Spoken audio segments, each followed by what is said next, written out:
Selamat pagi dan salam sejahtera untuk kita semua. Kita bertemu lagi di praktikum farmakognosi dan pada pagi hari ini kita akan mulai praktikum farmakognosi kita yang ketiga, yaitu analisis senyawa-senyawa terpenoid dari minyak atsiri. Nah, ketika kita mau menghasilkan sebuah minyak atsiri, berarti kita akan melakukan sebuah proses yang disebut dengan proses destilasi.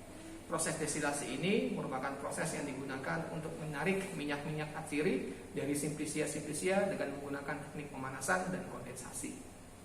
Nah, sebelum kita melakukan proses analisis terlebih dahulu, kita akan melihat bagaimana alat dari destilasi itu, dan kita juga akan melihat bagaimana cara untuk merangkai alat destilasi. Mari kita mulai praktikum kita. Baik, untuk peralatan yang digunakan, yang pertama adalah pemanas. Pemanas di sini kita gunakan yang biasanya kita bisa gunakan outlet atau pemanas seperti ini.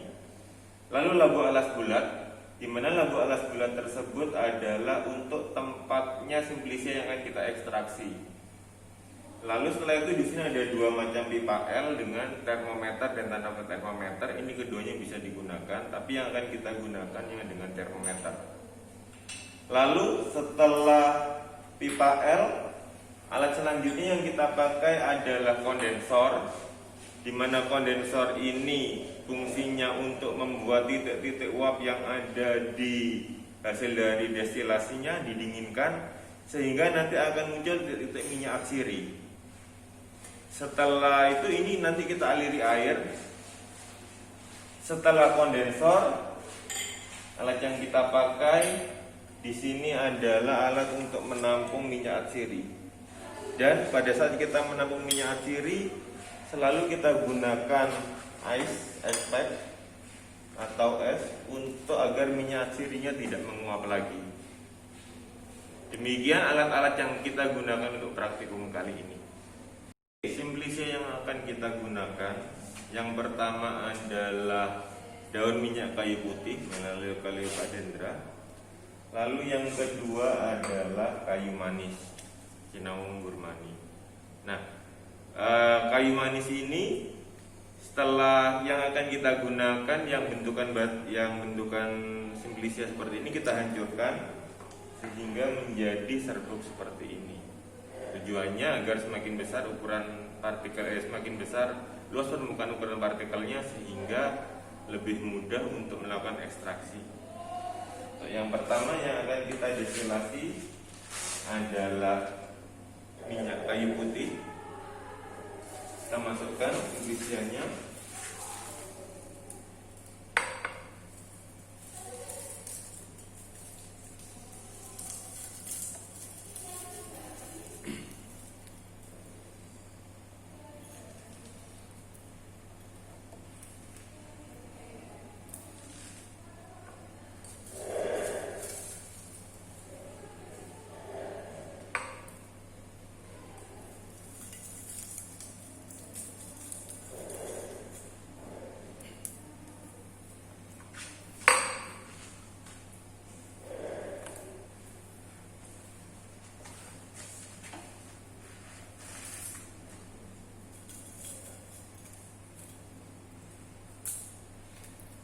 Simplisia yang kita masukkan adalah seberat 100 gram.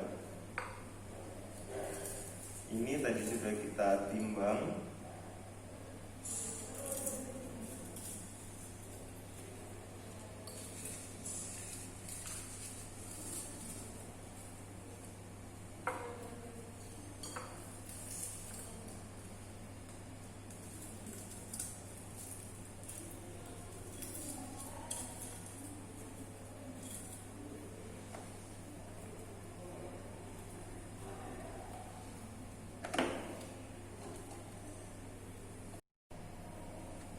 Simplisia yang tadi sudah kita masukkan sebanyak 100 gram.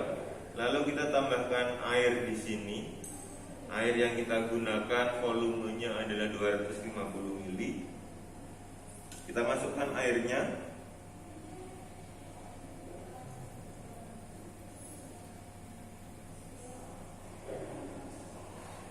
Setelah kita masukkan airnya, lalu kita rangkai di alat destilasi yang kita sudah rangkai tadi. Ingat, pada saat memasang alat destilasi harus dipastikan bahwa penjepit yang kita gunakan, penjepit buaya yang kita gunakan di sini sudah kokoh.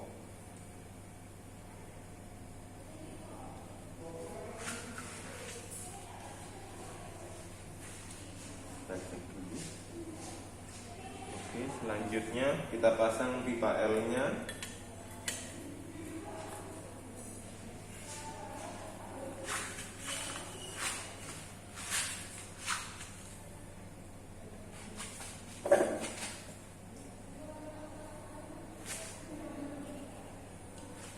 Oke, setelah kita pasang pipa L-nya ke kondensor, lalu setelah itu kita nyalakan alatnya. Di sini suhunya kita putar dulu, lalu kita nyalakan airnya, dimana untuk mengaliri kondensor tersebut.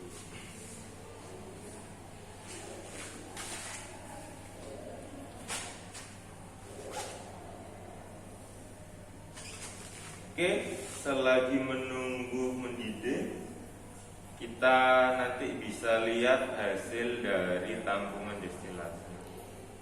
Demikian untuk pemasangan alat dan perangkat dan masukkan efisiensi.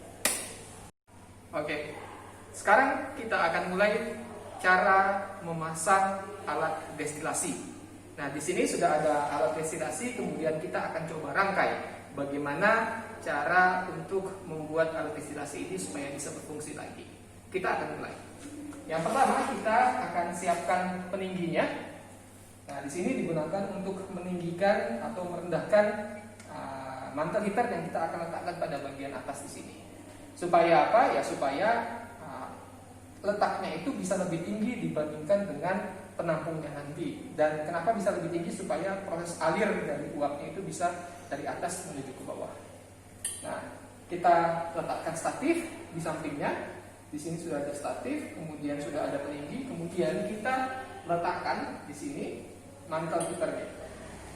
Kita letakkan di atas peningginya. Nah, ini kita bisa atur nanti sesuai dengan kemauan kita bisa tinggikan. Kemudian kita juga bisa rendahkan untuk mantel heater itu sendiri. Seperti itu ya.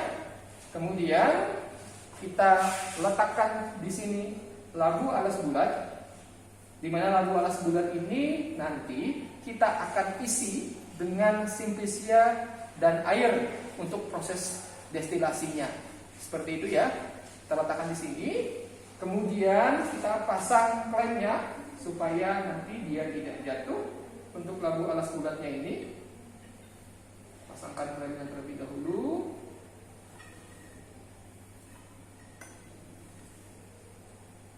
Oke. Nah, bisa lihat di sini untuk klemnya yang pertama itu berfungsi untuk menjepit leher dari labu alas bulat supaya dia tidak goyang dan tidak jatuh ketika di dalam proses pengoperasian nanti. Jadi kita jepit supaya dia tidak bergoyang sampai dengan rapat. Nah, ini kita bisa lihat bahwa labu alas bulat yang kita gunakan itu tidak goyang kemana-mana. Letaknya tegas dan kuat sih.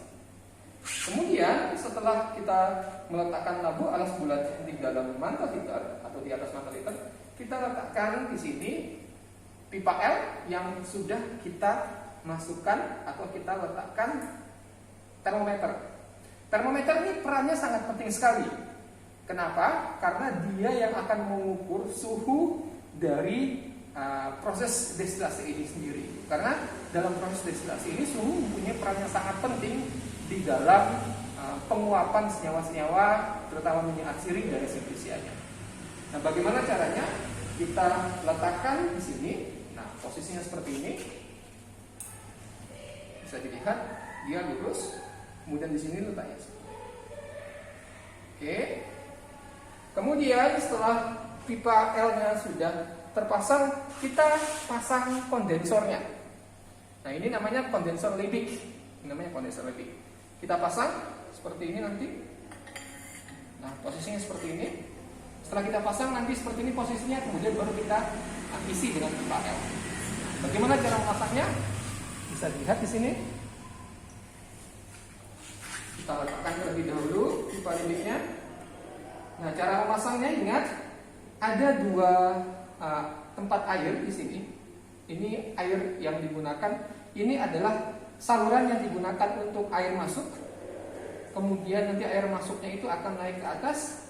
Dan ini digunakan untuk saluran air keluar atau keluarnya air. Nah, posisinya kalau air masuk letaknya itu di bawah. Tapi kalau air keluar dia posisinya itu di atas. Jangan sampai seperti ini.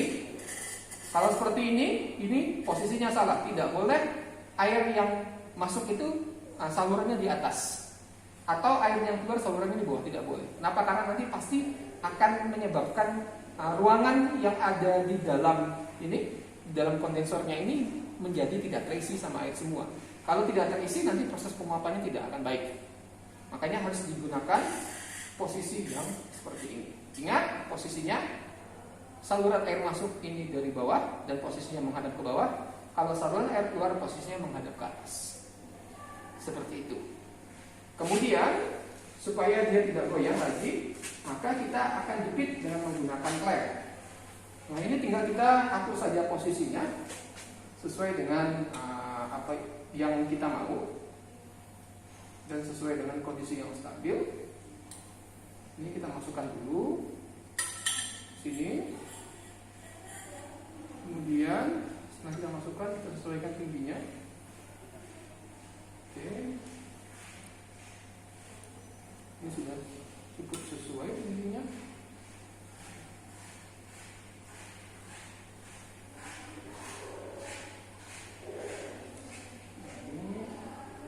Tingkat kemiringannya juga kita sesuaikan supaya dia tidak terlalu miring. Kemudian kita coba dorong, ya.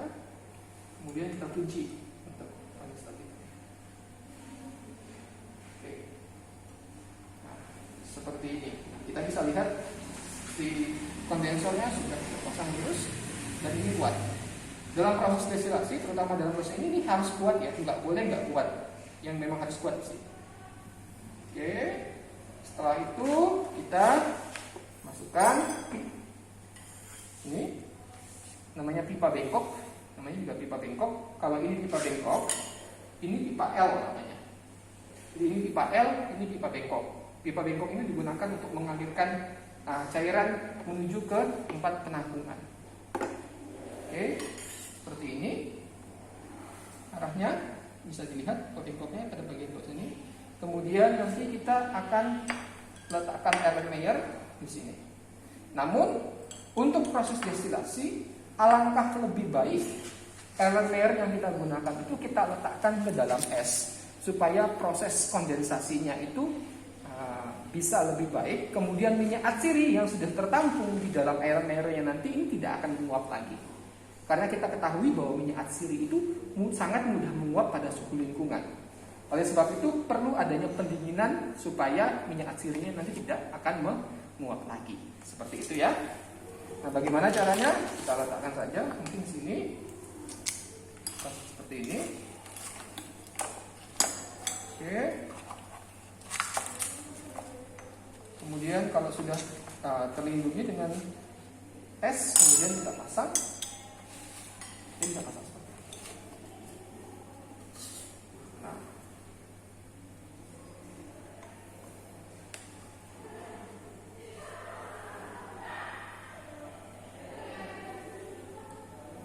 Nah, ini serangkaian alat dari destilasi kalau dia sudah terpasang. Silakan dilihat.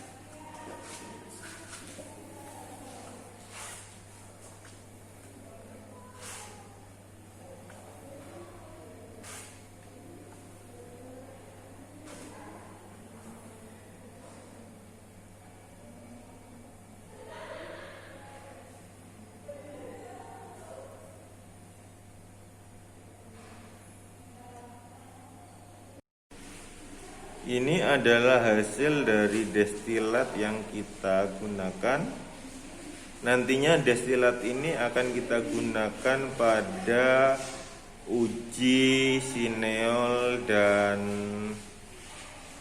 sinamaldehid.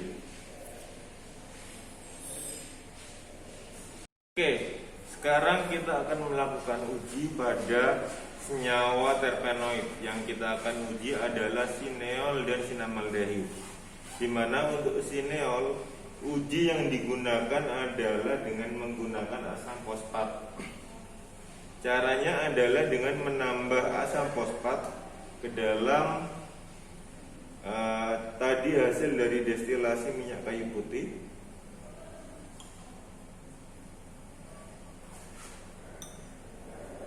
Setelah kita tambahkan asam fosfat,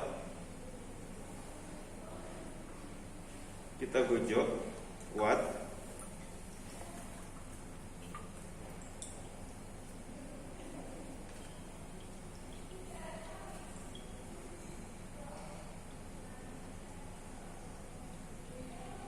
Nantinya dengan adanya sineol akan menghasilkan larutan yang kental seperti ini. Itu untuk sineol.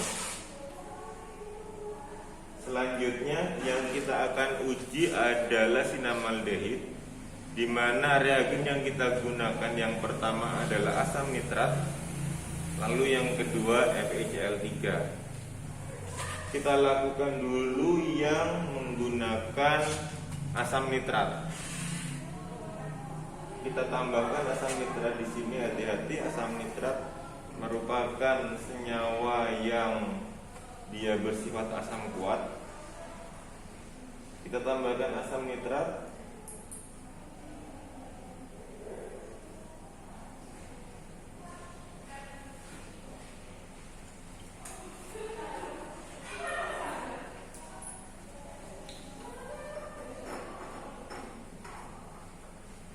Lalu kita gojok.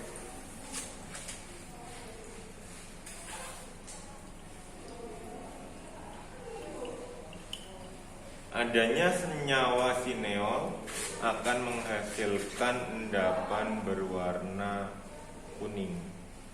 Nah, ini endapannya masih belum terbentuk. Untuk membentuk endapannya kita perlu taruh di tempat yang ada esnya.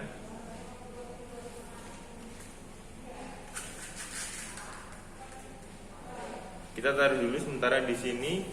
Selagi menunggu kristalnya, kita lanjutkan ke reagen dengan FeCl3.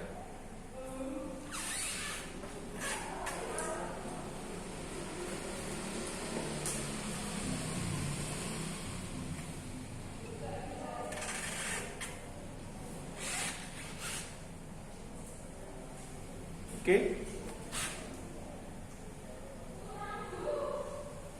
Caranya adalah dengan menambahkan senyawa FeCl3 pada senyawa yang dicurigai mengandung sinamaldehid.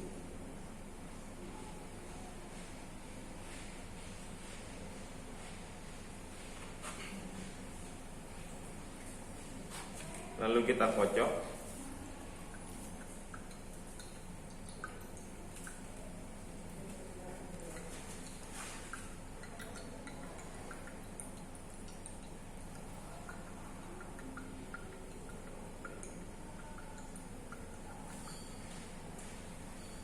Adanya senyawa sinamaldehid akan ditandai dengan membentuk warna coklat.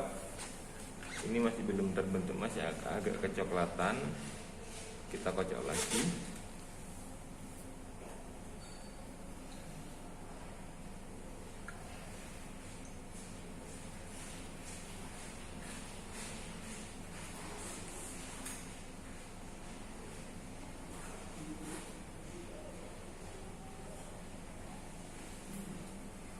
Di sini terlihat warnanya sudah kecoklatan. Nah, adanya kecoklatan ini yang menunjukkan adanya senyawa sinamaldehid. Lalu kita lihat tadi yang terbentuk kristal berwarna kuning. Nah, ini di bagian bawah.